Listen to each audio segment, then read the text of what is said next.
मोदी सरकार का ये जो बजट है, ये उसके कार्यकाल जो तीसरी सरकार बनी है उसका पहला आम बजट जो कि आ चुका था कल, उसकी बारे में आज जो क्लास है उसके बारे में पूरा बताया जाएगा। जो बजट 2024-25 का है उसमें क्या क्या चीज़ें शामिल की गई हैं और ये जो बजट है इसमें किन किन चीज़ों को प्रावधान के रूप में शामिल किया गया है और किन किन लोगों के आधार को बनाकर इस बजट को इस बार लाया गया है। कहीं ये भी देखा जाएगा कि कौन सी वो लुभावनी चीज़ें रही हैं इस बार सरकार की जिसने आम जनता को भी लुभाया है। वहीं अगर हम बात करें इस बजट की, ये तीसरी बार का लगातार सत्ता में लौटी मोदी सरकार का ये पहला आम बजट है। ये इंपॉर्टेंट बात है, इस सभी को आप सभी ध्यान से समझना। और बात करें इस बजट की 2024-25 का जो ये बजट है, इस बजट में सबसे मुख्य बात यह है कि यह 4 बिंदुओं पर आधारित रहा है, जिसमें गरीब को, किसान को, महिला को और युवा को शामिल किया गया है। एग्जाम में अगर आपसे पूछ ले कि इस बजट में किन 4 मुख्य बिंदुओं को शामिल किया गया है, वहीं आप याद रखना किसान को, गरीब को, महिला को और युवा को शामिल किया गया है।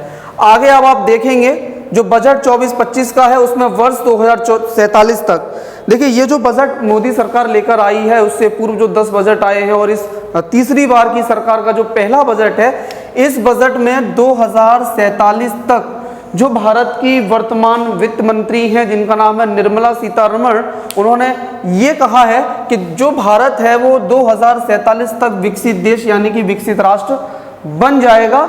यानी कि इस बजट में हमें 2047 तक भारत विकसित देश बनने का एक रोड मैप दिखाता है ये बजट।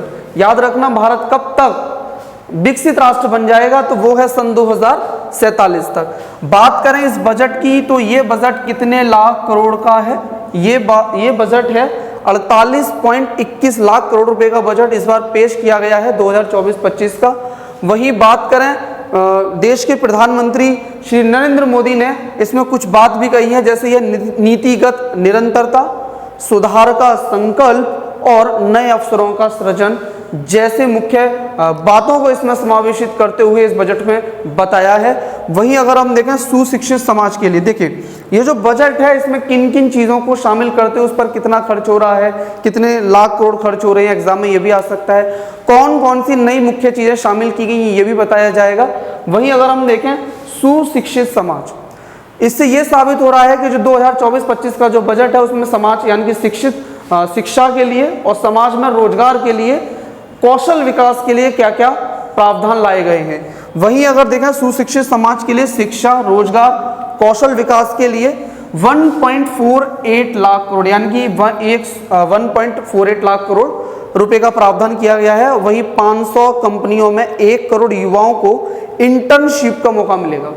इंटर्नशिप क्या है कि पहले ही व्यक्ति को जो भी कोर्स करेगा उसके आधार पर उसे पहले ही कंपनियों में रोजगार और हो सकता है उसको तकनीकी जो है शिक्षा है उस पर ध्यान दिया जाएगा। तो इस बार सरकार ने जो है रोजगार पर भी ध्यान दिया है, जिसमें याद रखना 500 कंपनियों में से 1 करोड़ युवाओं को इंटर्नशिप का मौका मिलेगा। वहीं उच्च शिक्षा जो हायर एजुकेशन होती है उसके लिए 10 लाख रुपए तक का लोन दिया जाएगा और जो 5 वर्ष में 20 लाख युवाओं को कौशल विकास का लक्ष्य रखा गया है। जो प्रधानमंत्री कौशल विकास योजना है उसके माध्यम से 5 वर्षों में लगभग कितने युवाओं को एग्जाम में पूछ सकता है कि कितने युवाओं को कौशल विकास का लक्ष्य रखा गया है, तो 20 लाख युवाओं के कौशल विकास का लक्ष्य रखा गया है। वहीं अगला पॉइंट है स्वस्थ समाज। स्वस्थ समाज में हम देखेंगे जो चिकित्सा क्षेत्र है, जो हेल्थ सेक्टर है, उसमें इस बजट में क्या प्रावधान रखे गए हैं। तो जो स्वस्थ समाज है जो कि स्वास्थ्य मंत्रालय को लगभग 90,958.63 लाख करोड़ रुपए जो है इस बार आवंटित किए गए हैं। और वहीं 2023-24 में ये जो है 80,500.62 करोड़ थे, जो कि पिछले बजट से इस बार का जो बजट है वो लगभग 12.9% अधिक है। और देखा जाए एक मुख्य बात जो कि इंपॉर्टेंट पॉइंट है आपके एग्जाम के लिए, वो ये है कि जो कैंसर का इलाज है इसके लिए 3 जो है जीवन रक्षक दवाएं थी उन पर से सीमा शुल्क हटा दिया है। तो इससे ये हो जाएगा जो ये कैंसर की ये 3 दवाएं हैं जो सीमा शुल्क अगर हटा दिया गया है यानी कि उसको कम कर दिया गया है, जिसपे कम से कम ये 10% ये सस्ती हो जाएंगी। अब इस बजट के अन्य पहलुओं पर देखते हैं जो कि है जनसंख्या नियोजन। जनसंख्या नियोजन में क्या किया गया है कि 4.1 करोड़ युवाओं को 5 साल में 2 लाख रुपए जो है आवंटन किया जाएगा रोजगार। सीधी सी बात है कि 5 साल में कम से कम 2 लाख जो है रोजगारों को आवंटित किया जाएगा। इसी के साथ साथ जो मुद्रा योजना भारत सरकार की है चल रही है, जिसे प्रधानमंत्री मुद्रा योजना कहते हैं, जो कि 2015-16 में से चल रही है, उसी योजना के तहत लोन लेने की जो सीमा है वो 10 लाख रुपए से बढ़ाकर 20 लाख रुपए की जाएगी। ठीक, यानी कि इस सीमा को 10 लाख से बढ़ाकर 20 लाख किया जाएगा। इस बात को याद भी रखना। ओके, अगला पॉइंट देखते हैं कि शहरों में स्वरोजगार को बढ़ावा देने के लिए 100 साप्ताहिक बाजार स्थापित करने की जो है घोषणा की गई है। तो कितने 100 साप्ताहिक बाजार स्थापित करने की घोषणा की गई है।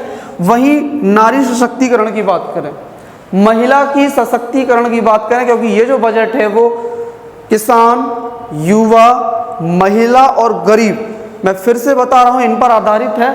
तो ऊपर युवा की बात की गई थी, यहां अब महिलाओं की बात हो रही है कि नारी सशक्तिकरण के लिए क्या किया गया है। योजना पर लगभग 3 लाख करोड़ रुपए आवंटित किए गए हैं। इस बात को याद रखना, नारी सशक्तिकरण के लिए। किस चीज पर? जितनी भी योजनाएं बनाई जाएंगी महिलाओं के विकास के लिए, उन योजनाओं पर लगभग 3 लाख करोड़ रुपए इस बार बजट में आवंटन किया गया है। वहीं देखा जाए कामकाजी महिलाओं के लिए महिला छात्रावास की भी स्थापना होगी। भाई जो महिलाएं हैं वो उनके छात्रावास की स्थापना वो शिक्षा के लिए हो सकता है, कहीं अगर कोई वर्क कर रही है किसी चीज में तो उनके लिए अलग से रहने की सुविधा भी की जाएगी। वही महिला विशेष कौशल विकास जो कार्यक्रम है उनकी रूपरेखा तैयार की जाएगी। जिस तरीके से प्रधानमंत्री कौशल विकास योजना आप पढ़ रहे थे, अभी आपने देखा युवाओं के कौशल विकास पर बात हो रही थी, तो नारी सशक्तिकरण के दौरान महिलाओं के कौशल विकास की जो है उसकी शुरुआत की जाएगी और उसकी रूपरेखा इस बजट में तैयार की गई है। वही बात करें गरीबी उन्मूलन, फिर से वो 4 पॉइंट चल रहे थे जिसमें आपने देखा युवा, महिला, गरीब और किसान। यहाँ युवा देखा या महिलाओं की स्थिति देखी, अब यहाँ पर गरीबी को देखते हैं। गरीबी उन्मूलन के लिए इस बार बजट में जो प्रधानमंत्री गरीब कल्याण योजना चल रही थी, इस योजना को 5 साल के लिए और बढ़ा दिया गया है। जो आगामी 5 साल है, अब तक ये जो राशन बांटने से संबंधित है इसी से रिलेटेड है, और इसमें प्रधानमंत्री गरीब कल्याण योजना को 5 साल के लिए और बढ़ा दिया गया है। वही देखें शहरों में प्रभावशाली और पारदर्शी रेंटल हाउसिंग मार्केट स्टार्ट हो जाएंगे, जिससे जो गरीब लोग हैं उनको किराए पर रहने के लिए मकान है वो सस्ते रेटों पर उपलब्ध हो जाएंगे। वहीं देखें औद्योगिक श्रमिकों के लिए पीपीपी मॉडल से छात्रावास जैसी सुविधा की भी व्यवस्था की जाएगी। अगला पॉइंट है पर्यावरण संरक्षण के लिए, जिसमें परमाणु ऊर्जा विकसित करने के लिए निजी क्षेत्रों की साझेदारी से भारत क्या करेगा, भारत स्मॉल रिएक्टर स्थापित किया जाएगा। इसमें हमने देखा, क्या देखा, नारी सशक्तिकरण, जनसंख्या नियोजन, गरीबी उन्मूलन और पर्यावरण संरक्षण से मुद्दों को भी देखा। बजट में आप देखेंगे जो जल संरक्षण है उसके लिए इस बार बजट में क्या प्रावधान हुए हैं। वहीं अगर देखें 30,233.83 करोड़ रुपए जो है गंगा की सफाई और नदियों के विकास के लिए रखे गए हैं, जो कि पिछले वर्ष काफी कम था, यानी कि 19,516.92 करोड़ था। इस बार क्या हुआ है, बाढ़ नियंत्रण और सिंचाई की परियोजना के लिए अलग से 11,500 करोड़ रुपए रखे गए हैं। बात करें ग्रामीण विकास मंत्रालय के लिए 1,77,566.19 करोड़ रुपए आवंटित किए गए हैं। देखिए ये जो डाटा है आपको जो पढ़ना है, मेन डाटा को तो आपको बिल्कुल देखना पड़ेगा, पढ़ना पड़ेगा, क्योंकि एग्जाम में अगर पूछ ले ग्रामीण विकास मंत्रालय के लिए कितने लाख करोड़ रुपए रखे गए हैं तो आपको पता होना चाहिए 1,77,566.19 लाख करोड़ रुपए रखे गए हैं। वहीं मैन्युफैक्चरिंग यानी कि उद्योग के लिए क्या किया गया है, बात करें इसमें क्या हुआ है कि सबसे पहले अन्नदाता को रखा है इस बार बजट में, तो उसके लिए पूरे प्रावधान के लिए ग्रामीण विकास के लिए इतने रुपए रखे गए हैं। वहीं बात करें उद्योग के लिए क्या हुआ है, तो जो मैन्युफैक्चरिंग है उसके प्रोत्साहन देने के लिए पूरे देश के लिए जो है 100 शहरों में प्लग एंड प्ले वाले औद्योगिक पार्क बनाने की घोषणा की गई है। बात करें इस डाटा की, ये बहुत ही इंपॉर्टेंट है एग्जाम के लिए, जिसमें कहा गया है कि जो निर्मला सीतारमण है वित्त मंत्री है, उन्होंने राजकोषीय जो घाटा है वो 4.9% तक सीमित रखने की बात की गई है। और वहीं बात करें 2025-26 में जो राजकोषीय घाटा है यानी कि फिजिकल डेफिसिट है, इसे 4.5% करने का लक्ष्य रखा है। बात करें अन्य चीज़ें जो इस बार का बजट है, इसमें कर स्लैब आपको पता होनी चाहिए, यानी कि जो कर प्रणाली है, नई कर कर प्रणाली है वो कितने बताई गई है। तो अगर किसी व्यक्ति की आय 0 से 3 लाख रुपए तक है तो उसकी कर की रेट 0% है, यानी कि 3 लाख रुपए तक कोई व्यक्ति को टैक्स नहीं देना है। बात करें 3 लाख से 6 लाख तक 5% है, 6 लाख से 9 लाख रुपए तक 10% है, 9 लाख से 12 लाख रुपए तक 15% है, और 12 लाख से 15 लाख तक 20%। और अगर किसी व्यक्ति की आय 15 लाख से अधिक है तो उस पर जो कर की जो रेट लगेगी वो 30% है। अन्य पॉइंट ये है कि जो 6.22 लाख करोड़ रुपए जो आवंटन रक्षा मंत्रालय के लिए रखा गया है, जो डिफेंस मिनिस्ट्री है उसके लिए लगभग कितने, लगभग नहीं बिल्कुल कंफर्म है कि रक्षा मंत्रालय के लिए सर्वाधिक यानी कि 6.22 लाख करोड़ रुपए आवंटित किए गए हैं। वहीं बात करें 2.19 लाख करोड़ रुपए गृह मंत्रालय को दिए गए हैं, जिसमें से 1.43 लाख करोड़ रुपए जो है अर्धसैनिक बलों के लिए है। लगभग 2400 मतलब 2479 यानी कि 2479 करोड़ रुपए जो है पर्यटन मंत्रालय के लिए है। वही बात करें जो सोने चांदी का जो आयात शुल्क था उसे पहले 15% था, उसे अब घटाकर कितने परसेंट किया गया है, 6% किया गया है। याद रखना एग्जाम में पूछ ले के जो सोना चांदी का आयात शुल्क था पहले कितना था, 15% था, अब इस बार के बजट में कितना कर दिया है, 6% कर दिया गया है।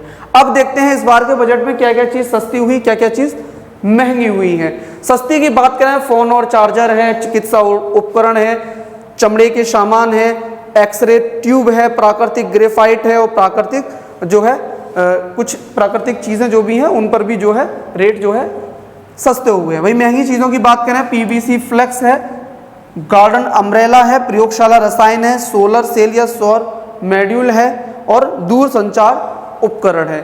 तो इस बार बजट में आपने देखा इतनी मुख्य बिंदुओं को आपने देखा, स्टार्टिंग से लेकर एंड तक इस बार का जो बजट है इतने लाख करोड़ का है। कर प्रणाली ये है, किस पर कितना खर्च हो रहा है, और राजकोषीय घाटा कितना, इन मुख्य बिंदुओं को आपने देखा। बजट इस बार का जो बजट 24-25 का था आपने देखा, जितनी भी चीजें बताई गई थी। इस क्लास में आपने बजट की सामान्य बातों को देखा। जो अगली क्लास है उसमें जो फेज 2 जो कि बजट पर वीडियो आएगी उसमें और भी इंपॉर्टेंट बिंदुओं को रखा जाएगा। तो जल्दी से उस वीडियोस को पूरा देखिए, जो अगली वीडियो आने वाली है उसको भी देखिए, क्योंकि ये आपके एग्जाम के लिए काफ़ी महत्वपूर्ण वीडियो होगी, जिसके द्वारा आपके एग्जाम में बजट से संबंधित अगर कोई भी प्रश्न आते हैं तो वो गलत नहीं होंगे। धन्यवाद।